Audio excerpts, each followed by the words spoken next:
A new report done by the Canadian Automobile Association paints a pretty stark picture of just how bad congestion is on this country's highways.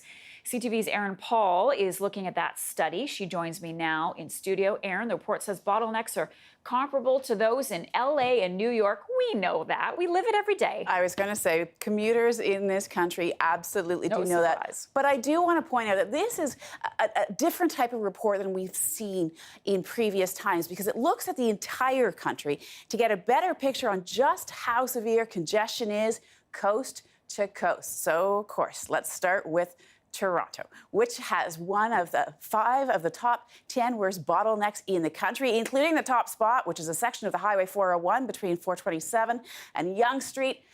Actually, this stretch is one of the worst in both the US and Canada. Moving on, Montreal, also faring pretty poorly. The second toughest city to navigate in this country, taking 3 of the top 10 spots. The worst being a section of Highway 40, which can be compared to congestion levels in Boston. Vancouver, rounding out the top 10 with 2 of the most congested spots. Those are Granville at Southwest Marine Drive and West Georgia Street between Seymour and West Pender. Now, the report also points out that a Toronto commuter who would normally have a 60-minute drive would actually be on the roads for an additional 36 minutes during peak time. Marcia.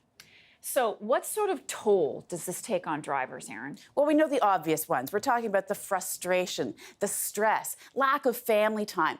But you have to factor in other things like the impact on productivity and the environment. So this study estimated that Canada's bottlenecks result in 11.5 million hours of delays and drain about 22 million litres of fuel every year. There is also a direct economic impact.